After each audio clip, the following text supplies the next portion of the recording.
고혈당 상태에 놓인 경우에는 건강이 더 악화되기 쉬워요. 이러한 인슐린 저항성도 증가되고 만성적인 염증으로 인해서 콜린이 역할을 제대로 하지 못하게 돼요. 이러한 혈관 내의 싸움은 고혈압이나 동맥경화와 같은 심혈관 질환을 일으키고 인슐린 분비 이상으로 당뇨병까지 초래할 수 있고 만성염증은 암이나 치매의 뇌질환 같은 경우로 유발할 가능성도 있습니다. 그렇기 때문에 건강을 생각한다면 건강한 습관이 항상 나를 만든다. 건강한 삶을 원하시면 지금 바로 구독을 눌러주세요.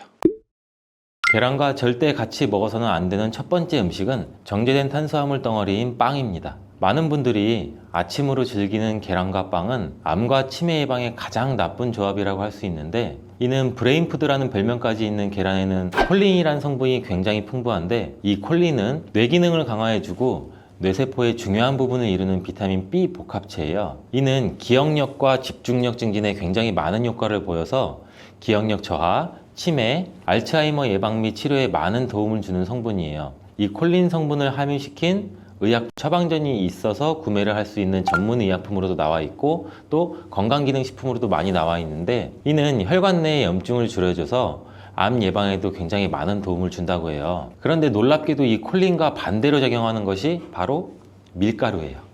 이 밀가루는 75% 이상이 탄수화물로 구성되어 있고, 이런 저품질의 탄수화물이 많은 빵을 먹게 되면 혈당 수치가 올라가는 혈당 스파이크, 이 혈당 스파이크는 갑자기 혈당이 치솟는 경우거든요.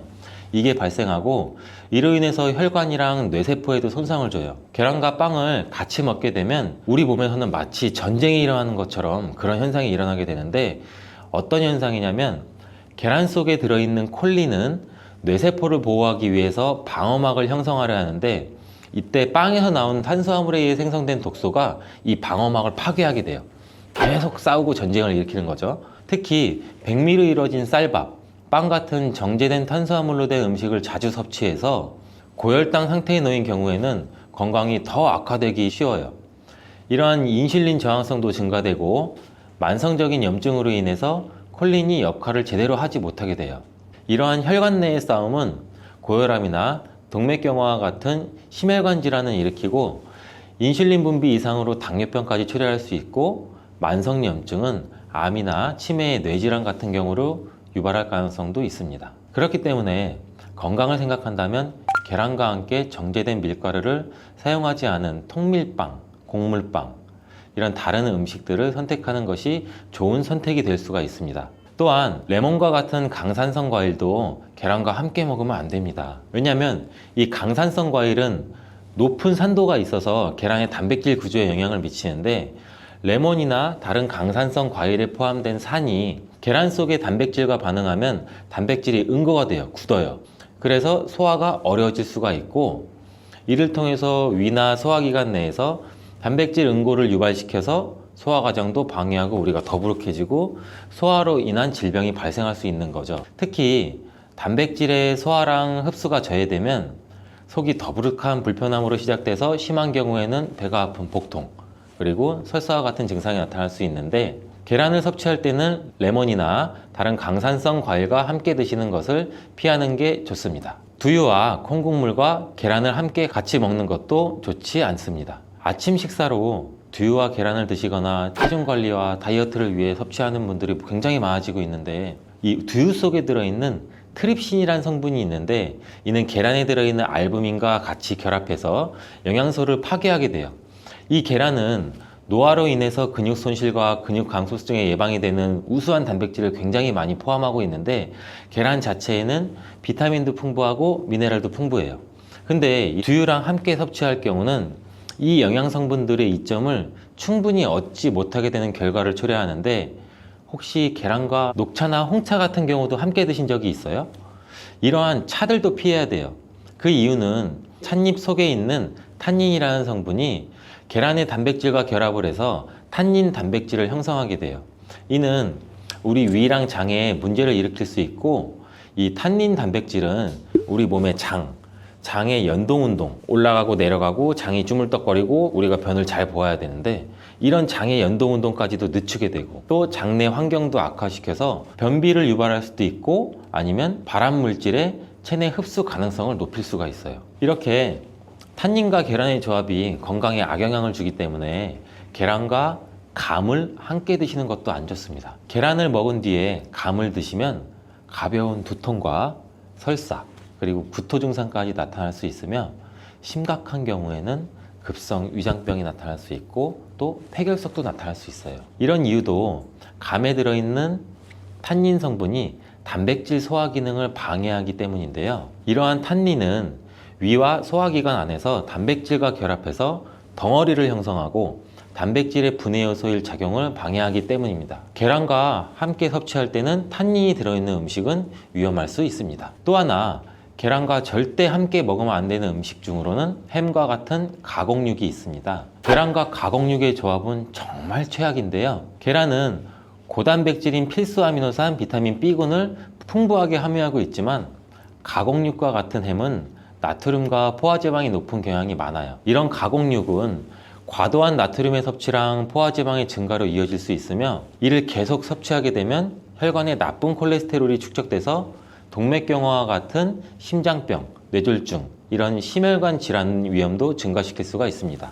또한 가공육에 포함된 첨가물과 방부제는 소화를 방해하고 장내 환경에 안 좋은 영향도 미칠 수가 있고 계란을 드시는 것을 꺼려 하시는 분들은 계란이 콜레스테롤 수치를 올려서 우리 몸의 건강에 해롭다고 생각하시는 분들도 굉장히 많은데 이 생각이 틀렸다는 것을 제가 알려드릴게요. 유독 계란이 콜레스테롤을 높여서 성인병을 유발하는 주범인 듯한 이야기는 왜 생길 걸까요 도대체? 콜레스테롤이 함유된 식품은 계란 말고도 정말 많은데 그 이유는 계란 한 알에 들어있는 콜레스테롤 양이 사람이 하루 섭취해야 할 콜레스테롤 양의 65%나 되기 때문입니다. 콜레스테롤 양만 따지면 계란 하나를 먹었다면 콜레스테롤이 든 다른 음식은 무조건 피하셔야 돼요. 근데 놀랍게도 계란은 이렇게 많은 콜레스테롤을 가지고 있는 동시에 콜린이라는 영양소까지 다량 함유하고 있어요. 이 콜린은 나쁜 콜레스테롤을 간으로 옮겨서 제거하는 기능도 갖고 있는데 좋은 콜레스테롤인 HDL 수치도 같이 높여주는 거예요. 따라서 계란의 콜레스테롤은 콜린에 의해서 자연스럽게 좋은 콜레스테롤로 전환이 된다는 거죠.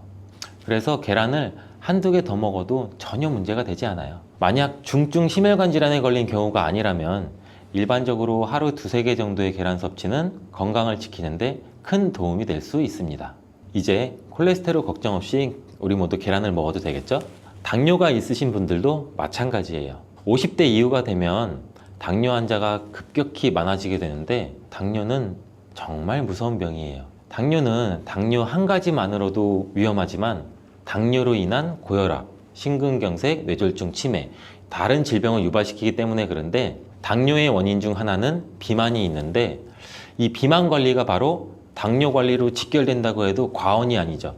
근데 비만을 일으키는 원인 중 하나가 아침을 먹지 않는 것이라는 사실 여러분들 알고 계신가요? 이 경희대학교 연구팀이 발표한 논문에 따르면 아침 식사를 먹지 않는 사람은 그렇지 않은 사람보다 이 비만 위험이 1.5배나 높았고 당뇨병 위험은 무려 2.1배나 높았습니다. 이렇듯 아침 식사를 거르면 우리 몸의 대사가 천천히 느려지면서 혈당 조절에도 좋지 않은 영향을 미치게 되는데 이런 위험은 젊었을 때 발생하지 않아요. 차곡차곡 쌓여서 특히 중년 이후에 더 크게 나타나는데 나이가 들면서 기초 대사량이 줄어들고 활동량도 감소하고 근육량도 감소하기 때문입니다. 따라서 나이가 들어갈수록 우리는 아침 식사뿐만이 아니라 규칙적인 식사를 하는 습관이 매우 중요한데요. 아침 식사에 가장 좋은 음식이 바로 계란입니다.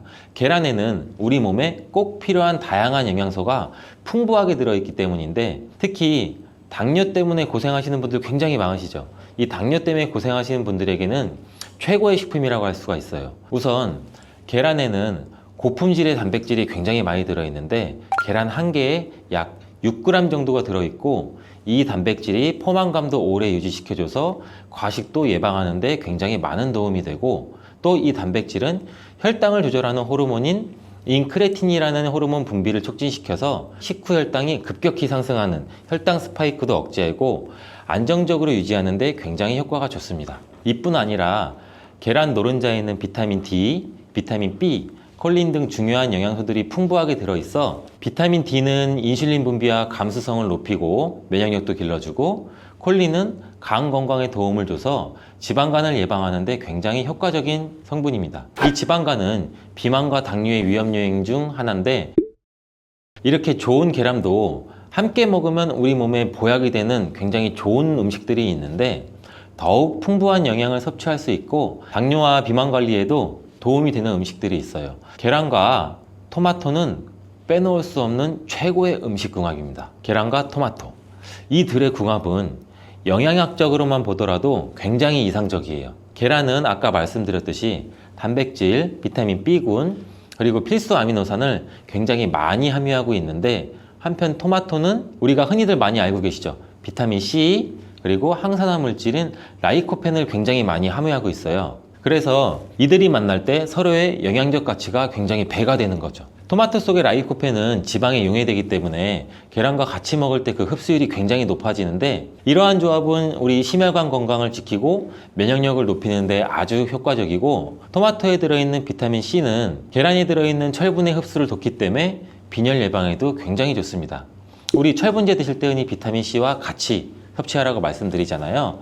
이와 같은 이유 때문인데, 또 하나를 보면 올리브유를 두른 팬에 계란과 토마토를 넣고 살짝 볶아 드시면 아침에 최고의 식단이 될 수 있습니다. 요즘 또 아보카도 식단도 굉장히 인기가 많은데요.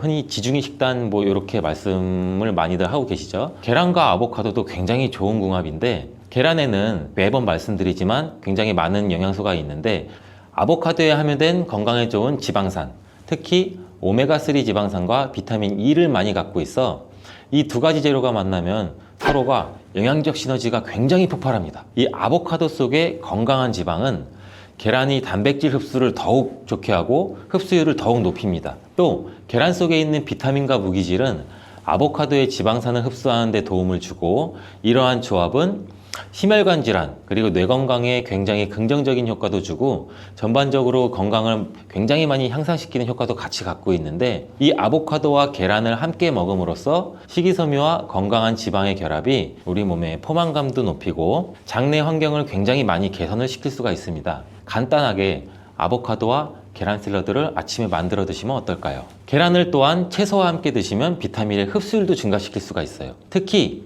호박을 섭취하면 부교감 신경을 활성화시켜서 마음을 안정시키고 또 불안감 및 긴장을 완화시켜 주는데 높은 효능을 발휘합니다. 스트레스는 만병의 근원이라고 하는데, 이 계란과 호박을 함께 드시면 스트레스는 물론 몸의 피로도 같이 줄여주기 때문에 비타민 A와 베타카로틴이 많은 호박을 섭취하면 또 눈 건강에도 굉장히 유익하다고 합니다. 계란에 함유된 루테인과 지아자틴과 같은 카로티노이드 성분과 함께 작용하여 강력한 항산화 효과를 발휘하고 망막을 보호하고 황반색소 밀도도 유지시키고 녹내장 또 퇴행성 안구 질환의 발병률도 낮춰줄 수 있습니다.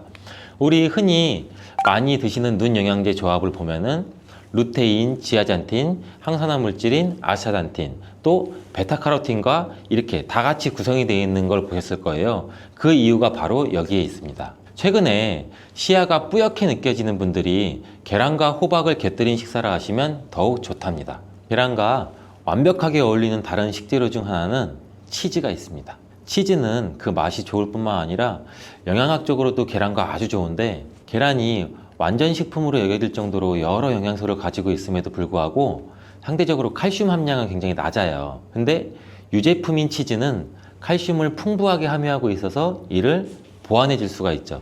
특히 유제품 중에서는 치즈는 계란과 굉장히 잘 어울리는데, 치즈는 발효된 우유에서 만들어지면서 그 발효 과정에서 유산균이 작용해 단백질 함량이 감소해서 과다한 단백질의 섭취를 피하면서도 서로 영양적 혜택을 굉장히 많이 보완할 수가 있어요. 이 사과도 계란과 정말 잘 어울리는 식품인데, 다양한 영양소가 계란에 굉장히 균형 있게 포함되어 있는데, 이 비타민 C와 식이섬유가 상대적으로 적은 편이라는 점에서 사과가 이를 완벽하게 보완해 줄 수가 있어요. 사과는 비타민과 식이섬유가 많아서 장 기능을 활성화하고 배변을 원활하게 하는 데 기여할 뿐만 아니라 혈관에 누적된 해로운 콜레스테롤도 없애 동맥경화, 심장질환, 뇌졸중 등 심혈관 질환을 예방하는 데 도움을 많이 줘요. 특히 단백질 소화에 매우 이롭다는 점에서 계란 섭취 후 소화가 약간 더부룩하게 느껴지시는 분들이라면 이때 사과를 드신다면 소화액 분비를 촉진시켜서 소화를 도움을 줄 수 있습니다. 오늘도 똑똑하고 건강한 식습관을 위해 노력해보면 어떠신가요? 건강한 습관이 나를 만든다. 잊지 않기를 바라겠습니다. 나이가 들수록 단백질이 더 중요하다는 말을 들어보신 분들도 굉장히 많이 있을 거예요. 단백질을 충분히 섭취하지 않으면 근육량이 급격히 줄어들게 되는데, 이렇게 되면 또 근력도 같이 약화되고 근감속증을 유발시킬 수도 있어요. 그래서 충분한 단백질을 공급받지 못하면 우리 몸은 뇌기능이 떨어지고 치매나 인지기능 저하의 위험도 점점 커질 수가 있다는 가능성이 있다는 거예요. 필수적인 단백질을 충분히 섭취하기 좋은 음식에는 그럼 과연 무엇이 있을까요? 건강한 습관이 항상 나를 만든다. 건강한 삶을 원하시면 지금 바로 구독을 눌러주세요. 50대 이후에 근육이 많이 빠졌다면 이것을 드시면 됩니다. 요새 들어 몸이 예전 같지 않다고 느끼시는 분들 굉장히 많은가요? 만약 그런 분들이 계신다면 몸에 단백질이 부족한 것을 의심해 볼 수도 있어요. 나이가 들면서 왜 단백질 섭취가 중요한지, 그리고 그에 따른 여러 가지 사실들을 알아보라고 하는데, 나이가 들수록 단백질이 더 중요하다는 말을 들어보신 분들도 굉장히 많이 있을 거예요. 우리 몸에 필수 영양소라는 단백질, 이 단백질 섭취가 중요한 이유, 제가 바로 5가지를 알려드릴게요. 첫 번째로 근감소증 예방이 있어요. 자, 나이가 들면 근육량이 자연스럽게 줄어들게 되는데 이를 근감소증이라고 해요. 근감소증은 우리 근육이 빠르게 줄어드는 질환으로, 단백질은 근육을 구성하는 주요 성분 알고 계시죠? 단백질을 충분히 섭취하지 않으면 근육량이 급격히 줄어들게 되는데, 이렇게 되면 또 근력도 같이 약화되고 근감소증을 유발시킬 수도 있어요. 이러한 단백질이 부족하게 되면 그 진행이 훨씬 더 빨라질 수가 있는데, 근육이 줄어들게 되면 일상생활을 하기 굉장히 불편해지고, 이렇게 되면 근육도 더 감소하게 되고 악순환이 계속 생길 수가 있죠. 단백질 섭취와 운동을 같이 병행하는 게 제일 좋아요. 원래 흔히들 많이 알고 계시잖아요. 단백질이 중요한 이유 두 번째는 면역력 증가예요. 이 단백질과 면역력이 연관이 있다고 하시면서 의아해하시는 분들 굉장히 많아. 뭐가 관계가 있어? 뭐가 연관이 있지? 자, 지금부터 한번 볼 텐데, 단백질은 우리 몸속에 세포 그리고 장기뿐 아니라 수많은 호르몬을 구성하는 굉장히 중요한 요소예요. 또 단백질이 면역 시스템에서 중요한 역할을 하는 항체와 효소를 생성하는데, 백혈구라고 많이들 들어보셨죠? 이 백혈구는 우리 몸의 감염을 인식하고 싸우는 우리 전투부대예요. 주요한 면역세포인데, 이 백혈구가 주로 단백질을 사용해서 우리 몸에 쳐들어온 병원균을 인식하고 항체를 만들어서 병원균을 물리치게 되는 중요한 역할을 해요. 또한 우리 몸의 중요한 면역세포도 감염에 대응할 때 단백질을 쉽게 말해 먹이로 사용해서 신호를 보내고 병원균을 파괴하는 작용을 해요. 그럼 이 단백질이 굉장히 중요하다는 거 아시겠죠? 나이가 들면 들수록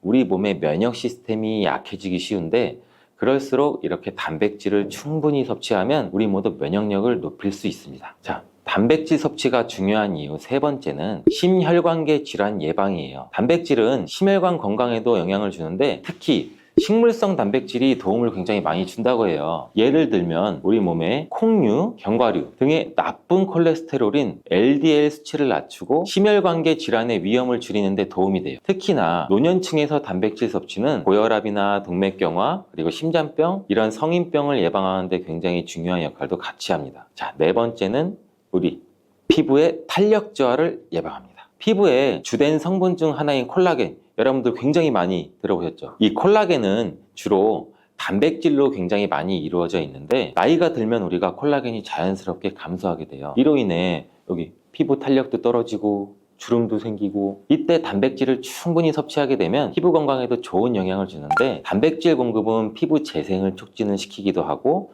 피부 건강도 유지하는 데 도움을 줄 수가 있어요. 자, 5번째는 골다공증 예방입니다. 나이 드신 여성분들은 특히 더 주목해 주세요. 질병관리청의 보도자료에 따르면 대한민국 50세 이상의 골다공증 유병률은 22.5%로 약 5명 중 1명은 골다공증이 있대요. 이런 골다공증이 조용한 뼈도둑이라고 불릴 정도로 초기 증상이 뚜렷하게 보이진 않은데, 우리 여러분들 골다공증이 한번 생기면 이로 인해서 고관절, 척추, 손목 여러 가지 골절이 생기기 쉽고, 이로 인해서 합병증 또한 굉장히 많이 증가될 수가 있어요. 이 골다공증을 예방하는 데 중요한 요소가 바로 단백질입니다. 이 단백질은 뼈를 구성하는 중요한 요소 중 하나인데 뼈의 건강을 유지하는 데 필요한 칼슘과 함께 이 단백질도 뼈의 구조를 안정화시키고 골밀도를 높여서 골다공증을 예방하는 데 굉장히 중요한 역할을 해요. 한마디로 노년층에서 우리가 흔히 알고 있는 칼슘과 비타민 D와 함께 단백질 섭취를 같이 증가시키면 뼈가 약해지는 것을 막아줄 수가 있어요.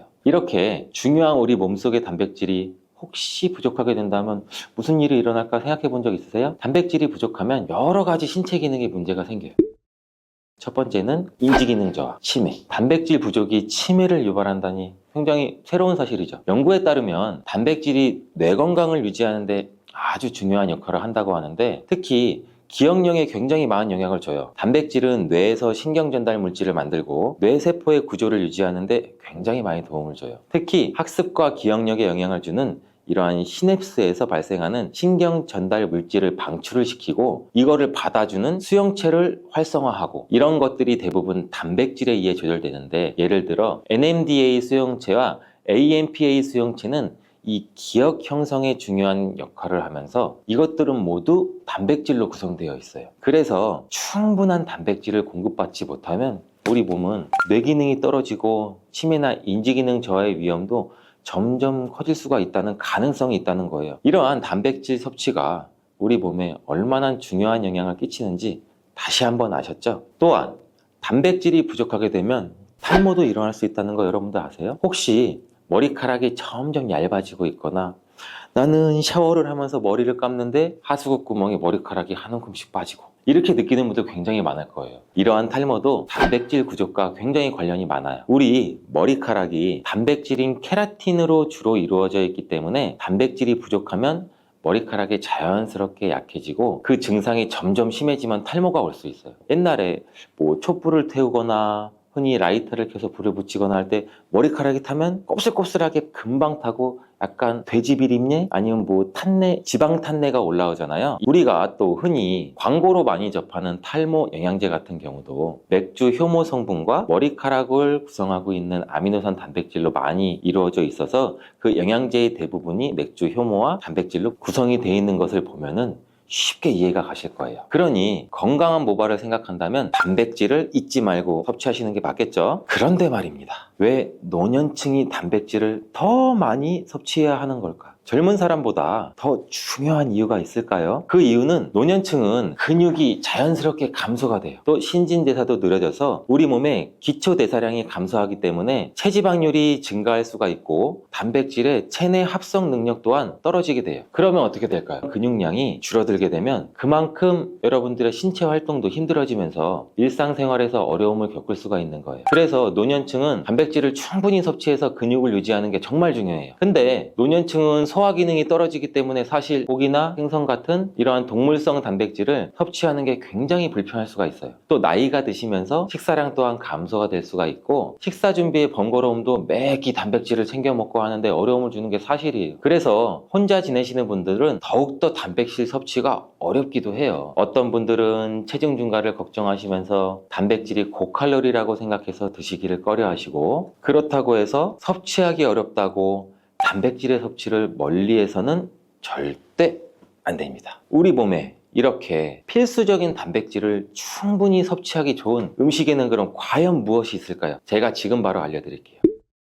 단백질을 섭취하기에 좋은 추천 음식 4가지를 바로 소개해드리면 첫 번째, 계란입니다. 사실 단백질 하면 가장 먼저 떠오르는 식품이 계란이죠. 운동을 굉장히 많이 하는 분들도 계란도 많이 먹고 이 하루에 필요한 단백질의 20%를 계란으로 섭취할 수 있다는 거 아셨나요? 특히 계란의 단백질은 완전 단백질로 분류하게 되는데 이는 우리 몸이 제대로 기능하는데 필요한 필수 아미노산을 포함한다는 거예요. 계란은 단백질뿐 아니라 비타민 A, D, E도 함유하고 있어서 건강에 매우 좋은데 자연적으로 비타민 D를 함유하고 있는 드문 식품 중 하나예요, 이 계란이. 또한 계란 노른자에는 칼슘, 부리, 요오드, 철분 이렇게 미네랄 굉장히 많이 풍부하고 있는데 이 계란을 먹으면 정말 많은 다양한 영양소를 섭취할 수 있다면 이점이 분명하게 있다는 거예요. 자, 두 번째 식품은 생선이에요. 우리 등푸른 생선 좋다는 이야기는 누구나 한 번쯤은 들어보셨을 텐데 사실 이 등푸른 생선뿐 아니라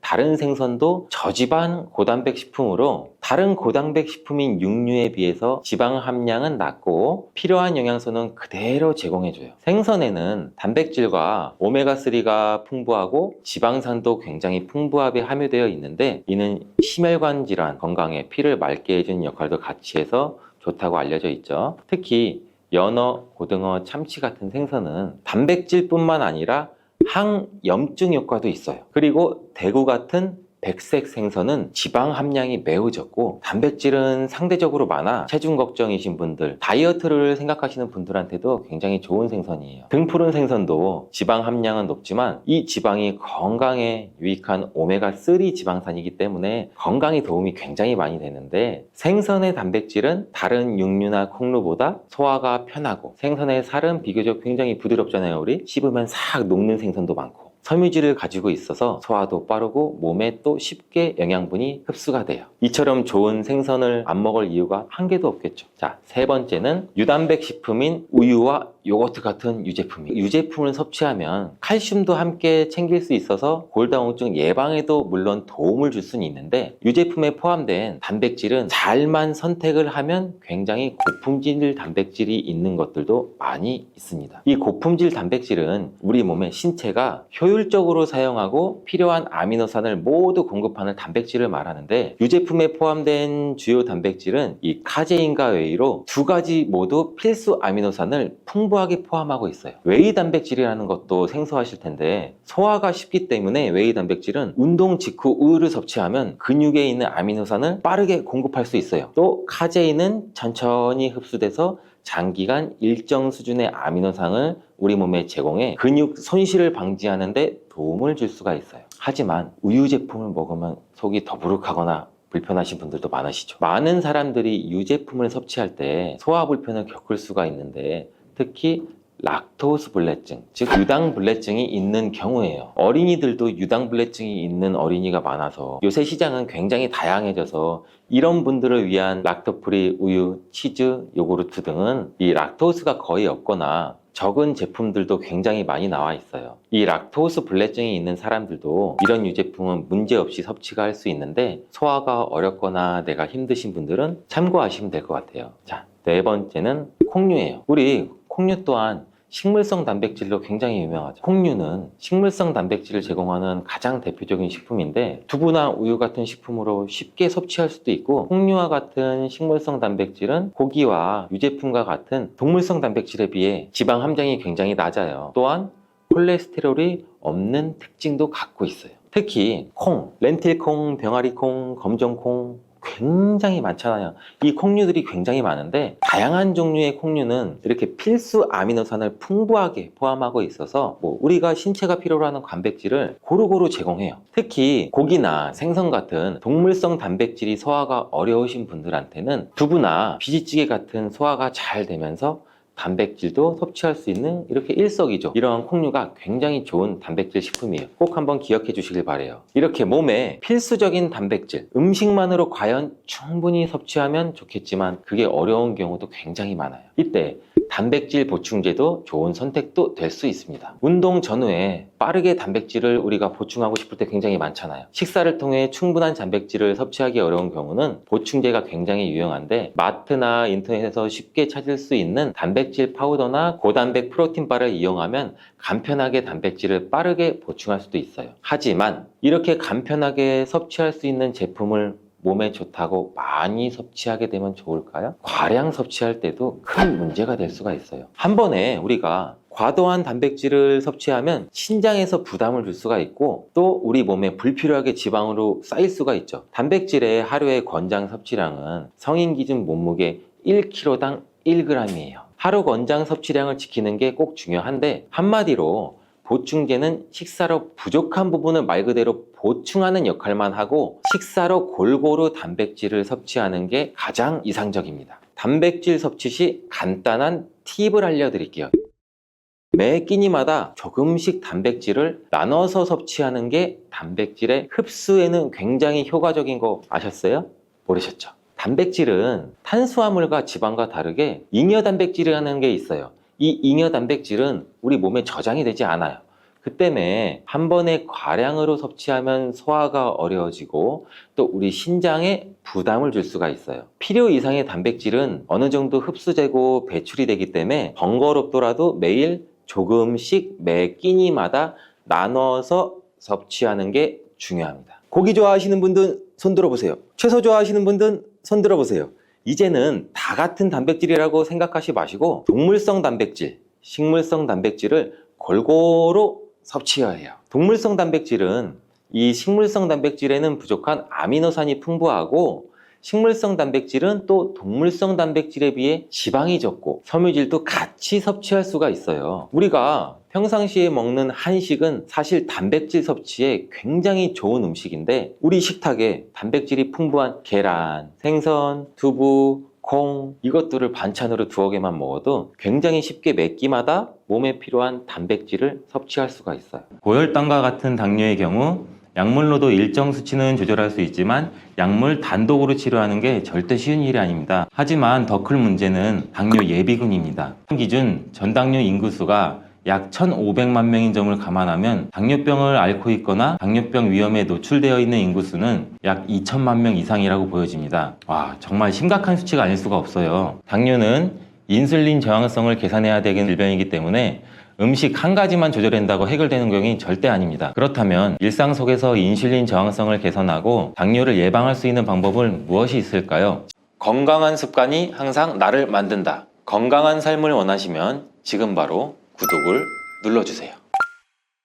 혹시 당뇨 대란이라고 들어보셨나요? 당뇨병 환자가 특정 지역이나 국가에서 급격하게 증가하는 현상을 가리키는 말인데요. 식습관, 운동 부족, 생활 습관 변화 등 여러 요인에 의해 발생한다고 합니다. 생활 습관으로 인해 생기는 병에는 우리가 흔히 알고 있는 만성질환, 성인병이 있습니다. 대표적으로 고혈압, 고지혈증, 당뇨가 있는데요. 여러분들도 정말 많이 들어보셨을 거예요. 고혈압과 고지혈증은 약물 치료로 조절이 가능하지만 고혈당과 같은 당뇨의 경우 약물로도 일정 수치는 조절할 수 있지만 약물 단독으로 치료하는 게 절대 쉬운 일이 아닙니다. 약물요법과 스스로의 평생관리가 필요한 질환이라고 말씀드리는 겁니다. 최근 대한당뇨병학회가 공개한 자료에 따르면 2020년 기준 30세 이상 성인 인구 605만 명이 당뇨 진단을 받았고 이는 2010년에 비해 무려 2배가 증가한 수치라고 하는데요. 즉 30세 이상 성인 인구 6명 중 1명이 당뇨병 환자이고 65세 이상이신 고령이신 분들은 10명 중 3명이 당뇨병 환자라는 이야기입니다. 10년 전 당뇨병학회에서는 40년 뒤인 2050년에는 당뇨병 환자가 591만 명에 이를 것이라고 전망했지만 10년 만에 2배 가까이 폭증했고 이 수치만 보더라도 당뇨 대란이라는 말이 나올 수밖에 없는 상황인 거죠. 예전에는 40대 이상의 성인이나 노인성 질환으로 알고 있던 당뇨가 식습관의 변화로 20대와 30대에 젊은 당뇨 환자 수가 급증하고 있는데요. 2020년 20대의 당뇨 치료 환자 수가 약 4만 명으로 조사됐는데 이는 2018년도와 비교했을 때 47.7%나 늘어난 것으로 조사되었습니다. 하지만 더 큰 문제는 당뇨 예비군입니다. 당뇨 예비군이란 말 들어보셨나요? 당뇨 전 단계 또는 전 당뇨라고 부르며 당뇨병 진단 기준에는 미치지 않을 뿐 정상적인 혈당 수치보다는 높은 상태를 뜻하는데요. 2020년 기준 전당뇨 인구수가 약 1,500만 명인 점을 감안하면 당뇨병을 앓고 있거나 당뇨병 위험에 노출되어 있는 인구수는 약 2천만 명 이상이라고 보여집니다. 국민의 40% 이상이 당뇨이거나 당뇨 예비군이라는 것이죠. 와, 정말 심각한 수치가 아닐 수가 없어요. 그럼 간단히 당뇨 수치에 대해서 알아보면 건강한 신체의 경우 우리가 공복 혈당은 100 아래를 유지해야 되고 식후 1시간 후 혈당은 170 이하, 식후 2시간 후 혈당은 140 이하를 유지하지만 전당뇨 단계에서는 공복 혈당이 100 이상으로 올라가고 식후 2시간 혈당 또한 140에서 200 사이 정도가 됩니다. 그러나 당뇨 수치가 200이 넘어가는 상태가 어느 정도 지속이 되면 병원에서 더 자세한 혈액 검사를 통해 당화혈색소 측정 같은 당뇨 검사를 받아보시는 게 좋습니다. 앞서 설명드린 것처럼 당뇨 전 단계, 즉 예비군이란 상태는 당뇨병 진단만 받지 않았을 뿐 당뇨 시작 단계라고 보셔야 됩니다. 우리가 이렇게 당뇨로 가지 않기 위해서는 생활 습관을 적극적으로 개선해야 되는데 일상생활 속에서 손쉽게 혈당 관리와 당뇨를 예방할 수 있는 방법들이 많이 있습니다. 이러한 방법을 설명하기에 앞서 많은 분들이 잘못 알고 계시는 상식 2가지를 짚고 넘어가려고 하는데요. 당뇨병 관리법으로 식사량만 줄이면 혈당이 확 낮아진다고 알고 계시는 분들이 정말 많아요. 하지만 무조건 그런 것은 아닌데 비만 당뇨가 아닌 마른 당뇨의 경우 반대로 체중을 찌워야 되기 때문에 식사량을 제한하는 것이 독이 될 수 있고 단순히 양만 줄인다고 제대로 된 혈당 관리가 어렵습니다. 잘못 알고 있는 또 한 가지 정보는 체중 감량을 하면 혈당이 계속 떨어진다고 알고 계시지만 당뇨는 인슐린 저항성을 계산해야 되는 질병이기 때문에 음식 한 가지만 조절한다고 해결되는 경우는 절대 아닙니다. 여기서 인슐린 저항성이란 인슐린이 정상적으로 반응하지 않아 혈당을 낮추지 못하고 혈중 포도당 농도가 계속 상승해서 이 문제를 해결하기 위해서 더 많은 인슐린이 계속 분비되는 현상을 말하는데요. 이 단계에서는 별다른 변화가 없기 때문에 모르고 지내다가 상황이 악화되면 혈당 스파이크로 인한 당뇨로 이어질 수 있기 때문에 인슐린 저항성 개선을 위한 노력이 정말 중요합니다. 그렇다면 일상 속에서 인슐린 저항성을 개선하고 당뇨를 예방할 수 있는 방법은 무엇이 있을까요? 지금부터 당뇨를 부르는 최악의 생활 습관 3가지, 당뇨에서 가장 중요한 혈당 스파이크를 낮추는 현실적인 방법 3가지, 절대 먹으면 안 되는 음식 3가지, 마지막으로 당뇨를 예방할 수 있는 기적의 식재료 2가지를 알려드리겠습니다.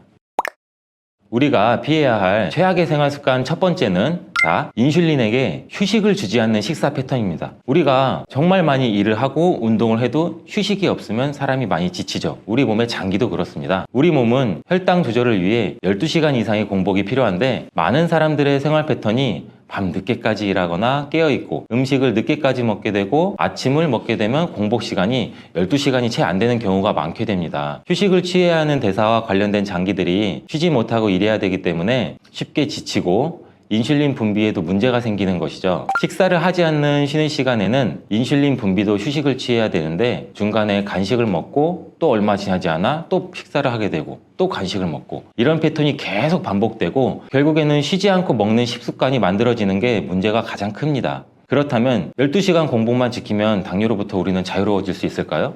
절대 그렇지 않습니다. 앞서 말씀드린 것처럼 운동, 수면, 스트레스 이러한 복합적인 생활습관 관리가 정말 중요하게 필요한데 당뇨를 부르는 최악의 습관 2번째가 바로 스트레스 방치와 불규칙한 수면입니다. 많은 분들이 당뇨는 약 잘 챙겨 먹고 나는 음식은 좋은 음식 먹을 거야, 운동으로만 관리하면 된다고 생각해서 수면과 스트레스 관리는 전혀 신경 쓰지 않는데요. 다양한 연구 결과에 따르면 수면은 혈당 조절에 아주 긍정적인 영향을 미치고 우리 몸의 호르몬 분비와 신진대사에 직접적으로 연관이 있다고 합니다.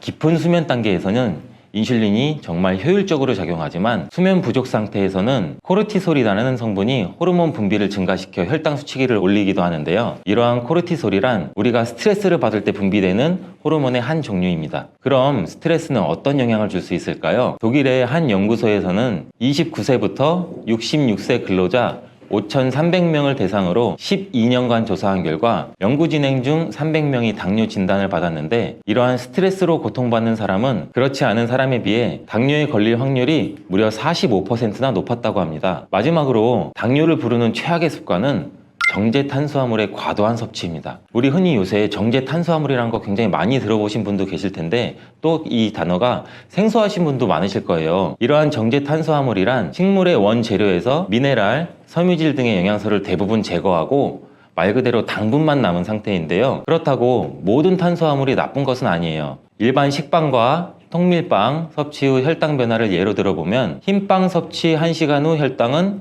200 정도로 나오고 통밀빵은 약 140 정도로 흰빵과 비교했을 때 통밀빵은 혈당이 굉장히 안정적인 편입니다. 당뇨가 있으신 분들은 탄수화물 조절을 가장 힘들어 하시는데 무조건 참다 보면 언젠가는 시국이 폭발하여 과다 섭취를 할 확률이 굉장히 높습니다. 그러니 탄수화물을 단번에 제한하지 마시고 통곡물, 콩, 고구마, 귀리 등 이렇게 비정제 탄수화물로 대체하여 극복하는 것이 좋습니다.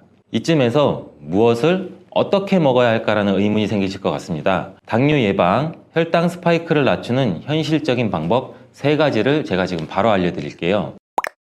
첫 번째는 거꾸로 식사법입니다. 탄수화물보다 단백질, 식이섬유 등을 먼저 섭취해서 혈당이 급격하게 빠르게 오르는 것을 막는 건데요. 전문가들은 고기보다는 채소, 밥, 빵보다는 생선 순서로 식사하는 것을 권장했고 흰 쌀밥보다는 잡곡밥 섭취를 권했습니다. 또 다른 방법으로는 미국에 있는 하버드 공중보건대에서 추천하는 접시 식사법이 있는데요. 이 접시 식사법이란 이렇게 넓은 접시에 4분의 1은 통곡물, 나머지 빈 부분은 단백질과 과일과 채소로 채워서 식사하는 방법입니다. 자, 두 번째로 식후 바로 움직이기. 대부분의 현대인들이 식사 후 엘리베이터를 타거나 차를 타고 이동해도 회사에 도착하면 바로 자리에 앉아 일을 시작하죠. 저만 해도 그래요. 제가 일하고서 나서 밥 먹고 여러 군데를 돌아다니기도 하는데 대부분이 자리에 와서 쉬거나 앉거나 컴퓨터를 하거나, 이 패턴이 굉장히 안 좋은데요. 이 패턴만 해도 먹은 것에 비해 움직이는 시간이 현저히 낮아 식사 시간에 올라간 혈당이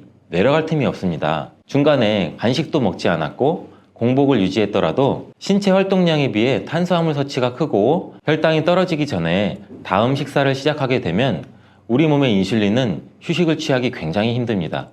그렇기 때문에 먹는 양, 먹는 종류와 상관없이 식사하시고 계단을 오른다든지 잠깐이라도 산책을 하는 것이 매우 중요합니다. 마지막으로 세 번째는 최악의 습관에서 언급되었던 정제 탄수화물을 피하는 것입니다. 실제로 탄수화물 섭취 후 혈당이 올라가기 때문에 당뇨 환자들은 모든 탄수화물을 극단적으로 제한하는 경우가 있습니다. 극단적으로 끊고 쌀밥 안 먹어. 이렇게 갑자기 끊으면 오히려 우리 몸에 더 나쁜 악영향을 미치게 되는데요. 쌀을 무조건 끊어야 된다는 생각에 쌀 대신 단백질 위주의 식단을 하시는 분들도 굉장히 많습니다. 그런데 우리나라에서 쌀 소비량이 줄고 있는 것에 비해 당뇨 환자 수는 굉장히 늘고 있다고 하니 단순히 탄수화물 섭취의 문제가 아니라고 생각됩니다. 앞서 말씀드린 것처럼 탄수화물이 문제가 아니라 흰 설탕, 흰 밀가루, 이러한 정제 탄수화물이 문제가 되기 때문에 정제 탄수화물을 철저하게 끊으시는 게 굉장히 중요합니다. 탄수화물 중단이 어려우신 분들은 비타민, 무기질, 영양소가 풍부하며 섬유질이 많아 우리 몸에 쌓이는 나쁜 콜레스테롤 수치를 낮춰주는 복합 탄수화물을 드시면 매우 좋습니다. 이러한 복합 탄수화물에는 어떤 것들이 있는지 구분하기 어려우시다면 정제되지 않은 자연 그대로의 상태, 예를 들어 잡곡, 통밀, 고구마, 과일, 채소와 같은 것이 있습니다. 여기서 잠깐, 음식만으로 해결되지 않는 게 당뇨라고 하지만 도움이 되는 기적의 식재료도 분명히 존재합니다. 먼저 기적의 식재료 두 가지를 알려드린 후 혈당을 급격히 올리는 최악의 음식 세 가지 모두 지금 바로 알려드리겠습니다. 기적의 식재료 첫 번째는 바로 삶은 달걀입니다. 삶은 달걀은 기름이나 각종 소스가 들어가지 않은 이러한 자연 그대로의 상태이기 때문에 양질의 단백질을 섭취할 수가 있는 아주 좋은 요리인데요. 우리가 탄수화물을 먹을 때 단백질을 함께 곁들이게 되면 혈당 상승 속도를 완만하게 만들어줘서 혈당이 급격히 높아지는 것을 잡아줍니다. 또한 이렇게 당뇨를 예방하게 되는 기적의 식재료 두 번째는 당근인데요. 다른 채소에 비해 당 함량이 높은 편이지만 이러한 당근에는 식이섬유, 미네랄, 비타민이 풍부하기 때문에 당뇨 환자에게 아주 좋은 음식입니다. 기름에 열을 가해 볶아 드시거나 시간이 부족할 경우 생으로 드시는 것도 좋지만 간편하게 주스로도 드셔보세요. 대부분의 과일은 주스로 만들게 되면 당 흡수가 올라가 보내드리지 않지만 당근의 경우 주스로 만들어 먹더라도 당이 많이 올라가지 않기 때문에 전혀 걱정하지 않으셔도 됩니다. 반대로 이렇게 혈당을 급격히 올리는 최악을 한번 알아볼까요? 첫 번째는 말린 과일입니다. 이러한 말린 과일이 생과일 자체로는 문제가 별로 없지만 과일을 말리게 되면은 당지수가 급격히 높아지고 포만감도 별로, 그리고 또 이걸 많이 먹게 되면 당연히 당 수치도 굉장히 높아집니다. 혈당을 올리는 최악의 음식 두 번째는 음료인데요. 우리가 쉽게 접할 수 있고 쉽게 마실 수 있는 다양한 음료에는 굉장히 많은 양의 설탕이 들어가 있습니다. 우리가 아무리 흔히 접할 수 있는 음료더라도 좋은 성분이 많이 들었더라도 이 음료가 굉장히 맛이 없고 쓰면은 손이 가지 않잖아요. 아이들도 마찬가지고 성인들도 마찬가지고 이러한 비타민 음료 한 병에는 각설탕이 8개나 들어간다고 하니 우리가 아무리 식단 관리를 했더라도 음료 한 잔에 혈당이 급격하게 오를 수 있습니다. 그럼 우리가 흔히 생각하는 제로 음료는 괜찮지 않을까요? 설탕이 들어가지 않았다고 해서 제로슈가라고 이름이 붙었지만 드셔보면 분명히 단맛을 느낄 겁니다. 인공 감미료가 첨가되어 있기 때문인데요. 이러한 제로 음료는 당뇨와 상관없냐는 질문에 건강보험 심사평가원에서 혈당에는 큰 영향을 주지 않는다라고 발표했었지만 2021년 다시 영향을 준다고 답변을 번복하는 일이 있었습니다. 또한 당뇨병 학회에서도 열량 없는 인공 감미료는 혈당 개선 효과를 보여주지 못했다고 발표했습니다. 마지막 세 번째는 어떤 것이 있을까요? 바로 우리가 굉장히 많이 먹고 저도 좋아하는 달달한 믹스커피인데요. 설탕이 안 좋다고 하는 이유 중 하나가 정제된 탄수화물이고 혈당을 급격히 올리기 때문인데, 이러한 믹스커피에는 설탕이 약 1.5스푼 정도 들어가 있습니다. 육안으로 봤을 때는 굉장히 적은 양이지만 하루에 믹스커피 여러 잔을 마시거나 꾸준히 마셨을 때는 혈당에 영향을 끼칠 수가 있기 때문에 카페인 섭취를 위함이라면 아무것도 첨가되지 않은 아메리카노를 추천드립니다. 이렇게 우리 몸을 지키기 위한 습관과 음식에 대해 알아보았는데요. 모두가 똑똑하고 현명한 생활 습관과 식습관으로 건강한 하루하루를 보냈으면 좋겠습니다. 대부분 소고기, 돼지고기, 이런 고기 등을 많이 먹어야 체력이 보충되고 건강에 이롭다고 알고 계시는 분들도 많으실 거예요. 하지만 붉은 고기에는 포화지방과 같은 유해 물질이 포함되어 있을 수 있고, 이는 췌장암의 위험 요소로도 작용할 수 있기 때문에 굳이 고기를 섭취를 안 하셔도 되는데, 소고기, 양고기는 고지방식으로 분류가 되기 때문에 특히 지방이 많은 부위는 췌장암 위험과도 관련이 있을 수가 있고, 햄, 소세지 등 가공된 붉은 고기가 제일 안 좋죠. 세계보건기구 WHO에서는 발암물질 1급으로 등재가 되어 있어요. 그만큼 피하시는 게 좋은데 안전한 조리법으로 적당히 드시는 게 가장 좋습니다. 아무래도 고탄수화물식과 당이 많이 들어간 음식을 섭취하게 되면 혈당이 급격하게 상승되고, 이를 조절하기 위해서 췌장에서 많은 양의 인슐린을 분비하기 때문에 이 과정이 반복되면 과도하게 자극을 받아 손상도 입을 수가 있고, 인슐린 수치도 지속적으로 높을 경우에는 췌장암 발생과도 관련이 있다고 해요. 그리고 이러한 습관은 체중 증가와 비만, 당뇨병의 발생의 위험률도 높일 수가 있는데,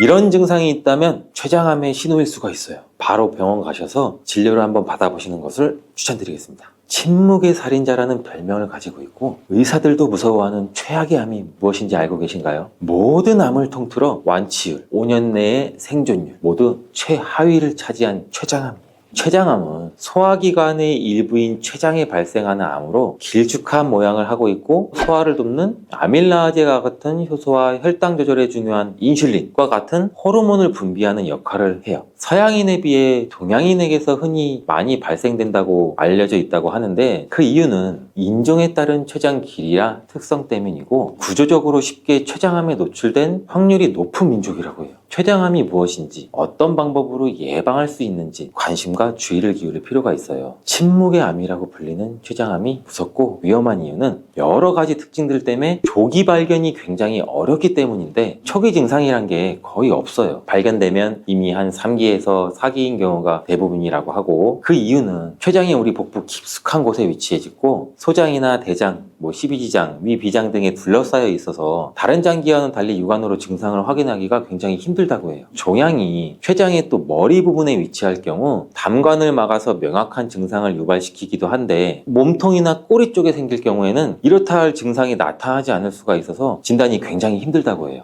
그리고 다른 암에 비해 전이 속도가 또 매우 빠르다는 특징이 있어서 환자분들께서 증상을 느끼고 병원을 방문했을 때는 이미 병이 어느 정도 진행된 상태인 경우도 많고, 치료도 쉽지가 않다고 하는데, 방사선 치료나 항암 치료에 대한 반응이 다른 암에 비해서 낮은 편이고, 췌장암이 가지고 있는 이 특수한 유전자 변이가 치료에 대한 저항성을 증가시키기 때문이라고 해요. 수술이 잘 되더라도 육안으로는 보이지 않는 미세한 암이 남아있는 경우도 많아 미세 전이도 잘 되고, 대부분 암이 진행된 후 발견되는 경우도 많고, 수술 절제가 가능한 케이스는 20% 이내라고도 하더라고요. 운 좋게 수술을 하더라도 5년 생존율이 14.3% 정도고, 초기부터 말기까지 췌장암 전체적인 단계에서 5년 생존율은 단 5%밖에 되지 않는다고 하네요. 암이 커지거나 다른 장기에 전이되기까지는 뚜렷한 증상이 거의 나타나지 않고, 증상이 나타난다고 하더라도 일반적인 생활 습관으로 인해 나타날 수 있는 평범한 증상들도 많이 있기 때문에 무시되거나 우리가 쉽게 알아차리기가 쉽지 않다는 것이 현실인데, 굳이 초기 증상 췌장암의 신호를 빨리 분류한다면 비교적 빨리 발견되는 증상이 황달이라고 해요. 빨리 발견되는 이유는 췌장이 머리 쪽에 암이 생기게 되면 쓸개즙이 지나가는 관이 가까이 있어 부위가 점차 커지면서 담관을 막거나 압박을 할 수가 있다고 해요. 이로 인해서 쓸개즙이 제대로 흐르지 못하고 피부와 눈이 노랗게 변하는 황달 증상이 생기기도 할 수가 있다는데, 이 증상은 쉽게 눈에 띄기도 하고 환자도 몸에 이상이 느꼈다는 것을 빨리 알아차리기가 쉬워서 암을 빨리 발견할 가능성도 높다고 해요. 반대로 췌장의 몸통이나 꼬리 쪽에 암이 발생하면 이렇다 할 뚜렷한 초기 증상이 잘 나타나지가 않아서 발견이 늦어지는 경우도 많다고 하네요. 또한 평소에 흔히 겪을 수 있는 증상들이 많아 긴가민가 하다가 쉬쉬하는 경우도 많다고 하는데, 예를 들어 체중 감소, 소화불량, 식욕감퇴, 복통, 일반적인 소화기 문제나 피로와 비슷해서 무시되기가 굉장히 쉽죠. 하지만 이유 없는 소화장애가 지속이 되고 평소 식습관이 자극적이고 불규칙한 습관들이 많고 가족력이 있다면 더더욱 주의가 필요한 증상들이에요. 췌장은 아밀라아제와 리파아제 같은 소화 효소를 만들어서 우리가 먹은 음식은 잘게 분해하고 영양분을 흡수하도록 돕는 중요 기관인데, 췌장에 문제가 생기면 소화를 돕는 효소를 충분히 만들어내지 못하겠죠. 그래서 음식이 잘 소화되지 않고 음식을 먹더라도 속이 더부룩하거나 불편해질 수가 있어요. 췌장암이 커지게 되면 췌장 주변에 있는 소화기관을 압박해서 이로 인해 음식이 소화기관을 통과하는 과정이 느려지거나 방해를 받아 소화가 원활하게 이루어지지 않게 되고, 암이 진행되면 우리 신체에서는 암을 인식해 염증 반응을 일으킬 수가 있기 때문에 소화 기능을 포함한 여러 신체 기능에 영향을 미쳐서 식욕이 떨어지는 등의 증상이 발생될 수가 있는 거죠. 다음으로는 누웠을 때 느껴지는 허리 통증을 꼽을 수가 있는데, 그 이유는 췌장의 위치와 암의 성장 방향 때문이에요. 췌장은 깊숙이 위와 척추 사이에 위치해 있고, 췌장에 생긴 종양이 커지게 되면 췌장 뒤쪽에 있는 신경이 척추를 압박할 수도 있다고 해요. 그래서 허리 통증도 유발할 수가 있고,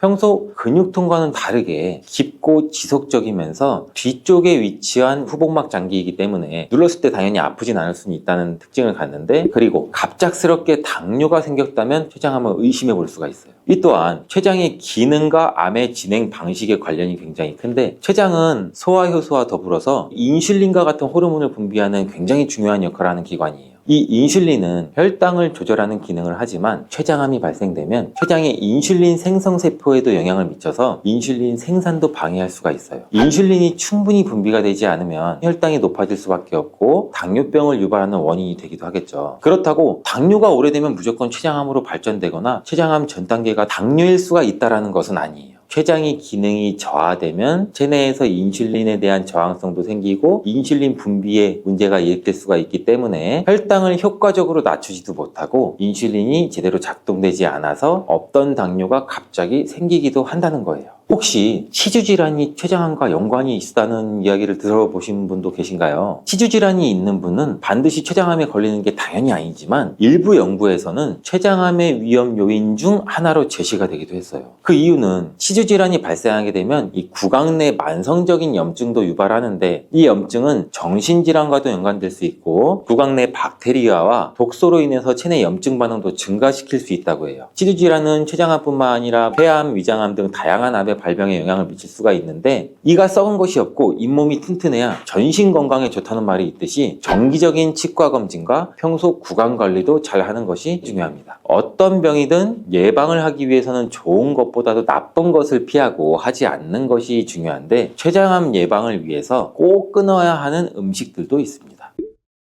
가장 대표적인 것이 술과 담배입니다. 흡연은 췌장암의 발생 위험을 크게 증가시키는 중요한 요인으로 작용하고, 그 이유는 발암물질에 직접적으로 노출되는데 담배 연기에는 수천 가지 화학물질이 포함되어 있는 거 아시죠? 그중 약 70여 개가 발암성으로 알려져 있는데, 이러한 발암물질은 체내에서 흡수돼서 췌장세포에 도달해서 DNA 손상까지 유발하게 되죠. 그로 인해서 세포가 비정상적으로 변형되고 암세포로도 발전될 가능성이 높아지겠죠. 연구에 따르면 흡연자들은 비흡연자에 비해서 췌장암 걸릴 확률이 2배에서 3배 정도 높고, 흡연량이나 기간이 많아질수록 위험도는 더 증가한다고 해요. 금연 후 10년에서 15년 정도 시간이 지나면 췌장암 위험률이 비흡연자 수준으로 가까워진다고 하니 흡연이 직접적인 원인 중 하나가 될 가능성이 있다는 말이겠죠. 또한 음주는 아시다시피 간암을 포함한 여러 종류의 암과도 관련이 있는데, 특히 만성음주로 인한 만성췌장염은 췌장세포를 지속적으로 손상시키고 이로 인해 세포의 유전자 변이나 기능장애도 유발시킬 수가 있겠죠. 만성췌장염은 췌장암의 중요한 위험인자로 알려져 있기 때문에 음주로 인해 염증과 손상이 누적되면 암 발생 위험률이 당연히 높아질 수밖에 없고, 이 외에도 고탄수화물식, 당이 많이 들어간 음식 등을 피하시는 것이 좋고, 포화지방이 많이 들어있는 붉은 고기를 과량 섭취하는 것도 피하시는 게 도움이 돼요. 대부분 소고기, 돼지고기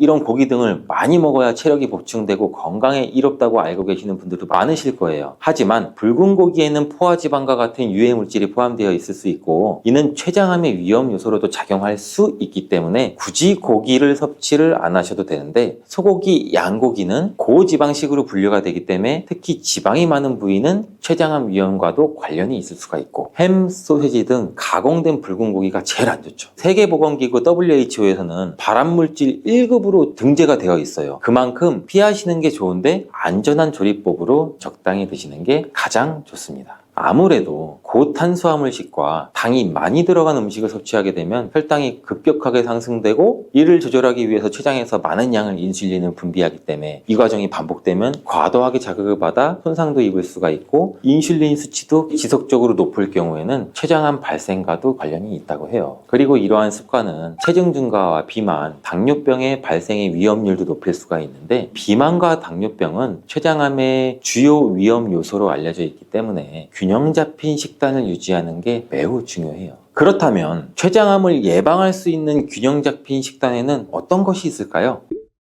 대표적으로는 현미밥을 주식으로 하는 거예요. 현미는 백미에 비해서 섬유질이 훨씬 풍부하게 함유가 되어 있고, 소화과정 개선, 장 건강, 이렇게 암 예방에 중요한 역할을 하는데, 특히 섬유질은 체내 독소를 배출시키고 염증 수치를 줄이는 데도 큰 도움을 주기 때문에 염증을 줄이는 식단으로는 현미가 효과적이에요. 또한 이러한 현미는 저혈당 지수 식품으로서 혈당 상승을 느리게 만들고 일정하게 유지시켜주는 역할도 하기도 하는데, 연구에 따르면 이 현미는 인슐린 감수성도 개선하고 우리 몸의 당 흡수도 완화시킬 수 있다고 해요. 인슐린 감수성이란 인슐린이 우리 몸 세포에 효과적으로 작용하는 정도를 말하는데, 쉽게 말해 인슐린 감수성이 높다는 것은 인슐린이 정상 기능을 해서 혈당을 효율적으로 잡을 수 있다는 걸 말하겠죠. 현미밥은 흰 쌀만큼 정제가 되지 않았기 때문에 신경 써서 꼭꼭 씹어 드시지 않을 경우에는 오히려 독으로 작용할 수도 있어요. 현미를 분해시키기 위해서는 아밀라아제라는 효소가 필요한데, 이 아밀라아제는 특히 침 속에 많죠. 그렇기 때문에 최소한 30번 이상은 씹어야지 현미를 분해할 수 있는 소화 효소가 잘 만들어지게 돼요. 음식물이 분해되지 않고 장으로 넘어가게 되면 췌장에서 더 많은 효화 효소들을 분비해야 되기 때문에 췌장에서 부담을 느낄 수가 있겠죠. 그렇기 때문에 충분히 씹어 드시는 게 중요합니다. 그리고 육류를 아예 드시지 말라는 게 아니고, 드셔야 한다면 기름기가 많이 없는 부위로 찌거나 삶는 것이 좋고, 과일과 녹황색 채소를 생활화해서 드시면 좋습니다. 이러한 녹황색 채소에 포함된 엽록소는 세포 재생과 해독작용을 돕고, 파이토케미컬이라는 성분은 암세포 성장을 또 억제시키는 효과도 같이 가지고 있는데, 이 성분은 체내 염증과 산화 스트레스를 줄여서 췌장암의 위험을 감소시키는 데도 도움이 될 수 있다고 해요. 여러 연구에서 녹황색 채소의 정기적인 섭취가 췌장암 발생 위험을 감소시킨다는 결과도 있으니, 시금치, 브로콜리, 케일, 양배추 꾸준히 섭취하면 암 예방에 도움이 될 수가 있겠죠.